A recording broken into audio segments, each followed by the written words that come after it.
Wasdak mga master, magandang umaga. Ngayong umaga nga pala mga master, maaga akong nakarating dito sa dagat ng Clarice. At sa kasamaang palad ay may harang na pala itong dati kong spot, pero lumulusot lang ako dito sa kilid, naginahi ako ulo at bumabaklan ako dito, sumusunod ako sa mga tao dito kasi may pumapasok pa man ng mga tao kahit gialihan na. Kaya sa mga oras ito ay patuloy sa pagpadayan ako sa pagbinaklaya kasi doon ako sa dulo mga ngawil. Nagdali-dali na talaga ako sa mga oras ito kasi masyado nang maliwanag. Sana naman talaga makakahuli naman ako ng isda ngayon kasi namiss ko na naman kumain ng isdang dagat kasi palagi nilang puyo at tilapia yung kinakain ko. At dito ba banday, nakarating na pala ako sa dulo ng port at inaandam ko na dito yung aking kawil. Dahil sobrang excited talaga ng aking dagway ay ito pala yung ipamain ko ngayon, yung hipon na galing sa bukid. Sobrang napakabuhi pa ng pamain ko na ito, ang presko pa. At dahil natapos ako maglagay ng pamain ay hindi na pinudugay-dugay, balibag na agad para naman makakahuli na ng isda, hindi na magpudugay-dugay pa. Tamang nangingiramdam lang ako sa mga puntong ito at di na pinudugay-dugay, bunlot na agad kasi may kumagat na. Nararamdaman ko na talaga na may dali itong aking kawil kasi kumurug-kurug talaga yung aking kawil. Kaya tinuyok-tuyok ko na dito yung aking fishing reel kasi sobrang excited na ng aking mukha na makakahuli ako ng isda. Sa mga oras ito ay dahan-dahan bigla nang lumilipay yung aking dagway kasi nakahuli na ako ng isda. Kumisikisi talaga ang isda dahil siguro sa sobre ng tuwa at paslak agad sa lagayan at baka na may makabuhi pa. At dito naman banda-banda ay bumira na naman ako kasi mayroon na naman kumagat. Kaya tinuyok-tuyok ko nagmayo dito para makuha ko na yung isda na kumagat sa aking kawil at naaninag ko na yung isdang asuhos na naman pala yung nahuli ko. Nakaramdam na naman ang kalipay ng aking dagway. Nagkisi-kisi at nagkupukupo talaga ang isdang asuhos. Nagulat siguro siya sa mga pangyayari. Sobrang lumilipay talaga ang aking dagway sa mga oras na ito kasi nagkagatan talaga sila ngayon. Hindi ko muna talaga ito papasiluin kasi sakto na ito para sa akin kasi napakalayo pa naman ang binyahe ko. At sa mga puntong ito ay patuloy sa pagpadayan ako dito sa pamimingwi. Ako'y namamasin at nanghihinaot na masusundan pa ng isda. At dito banda-banda ay may binira na naman ako kaya tamang bira-bira ako dito, tinuyok-tuyok ng aking fishing reel at pagkatingin ko dito ay umanday mo'y kuha. Ano kaya yung kumagat na malakas man ang hila? Hindi ba kaya yung jellyfish? Pero okay lang yan, hagis agad, baka na may mahuli ko na talaga. At dito sa mga puntong ito ay matungkob-tukob na naman kaya binira-bira ko na dito, tinuyok-tuyok ko na dito yung aking fishing reel at naninag ko na dito na wala naman niya mo, naunsa naman eh. Ano kayang klaseng isda yun? Grabe kalakas talaga sana ang hila. Kaya agad kong binalibag pabalik ng aking kawil, baka na may masasakpan ko pang isdang iyon. At sa mga puntong ito ay naramdaman ko na ang ng isda kaya punlot agad. At habang nagtuyok-tuyok ako dito sa aking fishing reel ay biglang nawala yung kurog ng aking kawil. Yun pala ay nakawala na pala yung isda. Saya nga uy. Wala ko mahimo niyan kaya paon agad at pagkaling ko dito ay lumabas sa pala yung araw. Nasa samawan ng aking dagway dito kaya tinatawag ko na dito yung aking season kay bulungan. Pinapagupuhan ko yung mga isda para naman ganahan silang kumagat. At sa wakas naman talaga ay may kumagat yun. Epektibo yun siguro yung aking pagpagwapo. Agad talaga siyang kumagat na ginamitan ko ng shades. Gusto pala siguro ng mga isdang ito na pugi yung mga ngawil. At sa mga oras ito ay nakaramdam na naman ng kalipay yung aking dagway kasi ikapangatlo ko na itong huli. Sobrang lumilipay na talaga ang aking dagway. Hindi ko talaga siya mapigilang ikis dahil sobrang tuwa. Sabi ko sa kanya, dyan ka na tumira ha. Sabi naman ng isda, okay honey bunch. Grabe talaga, ang sweet naman ng isdang ito. Kaya dito banda-banday, pinaspasan ko yung aking pangawil kasi habang nagkagatan pa sila at bumira na naman ako dito kasi may kumurug-kurug na naman. Akala ko talaga ay meron kasi bugat-bugat, tingga raman di ay nakabuhi man di yung huli. Hindi na pinudugay-dugay, balibag dayon kay sayang yung oras. At habang nakaupo ako dito ay manararamdaman akong napakalakas na sakra na papalapit sa akin.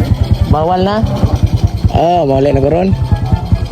At ang nararamdaman ko palang napakalakas na chakra na lumalapit sa akin ay si Kuya Guard pala. Sinisita niya ako kasi bawal na mag-fishing dito. Sobrang nalulungkot talaga yung aking dagway. Kahilakon talaga ako sa mga oras na ito kasi nalilingaw na sana ako kasi nagkisipagkagatan yung mga isda. Ako'y nagtataka talaga kung bakit bawal na mag-fishing dito. Pero okay lang yan, marami pa namang mga spot. At sa mga puntong ito ay nakauwi na pala ako. Andito na ako dito sa amin sa bukid. At agad-agad ako ng haling dito kasi ginugutom na talaga ang aking dito kasi wala pa talaga akong pamahaw. At pagkaling ko dito ay inabangan na pala ako dito ng mga kaasuhan. Pasumangal nagdadua yung aking asong bao. At dahil ay nabagan yung aking hinaling kanina ay agad-agad ko nang isinusugba dito yung aking tatlong huli na asuosos. Napakaluib ng aking huli ngayon. Kung hindi lang sana ako binabadlong ni Kuya Guard ay marami sana siguro akong huli ngayon. Pero okay na ito, at least hindi zero pero lugi sa gasolina. Dahil naluto na yung aking inihaw na sinugbay, agad-agad ko nang inilagay dito sa aking dahon na saging na lagayan. At sa mga puntong ito ay biglang lumapit yung aking alagang asong bao. Parang may masama siyang balak sa aking inihaw na isda. Sabi ko sa kanya, wag muna dong, ako munang pakainin mo dong kasi nagutom na ako dong. Sabi naman ng alaga kong aso, okay. At dahil naluto na yung aking inihaw na sinugba, agad-agad ko nang iniyabo dito yung aking kanina na pagniaging simana pa. Mada pala gini, bahog ag suka. Inuhuwad ko na rin yung suka dito at pinipislit ko yung mga sili para muhalang yung sausawan. At halika na master, kain na po tayo. Pagsaluhan po natin yung huli ko. At kung umabot ka po sa part na ito master, pahingi na naman ng kahit isang share lang para malilipay na naman yung aking dagway. Maraming salamat.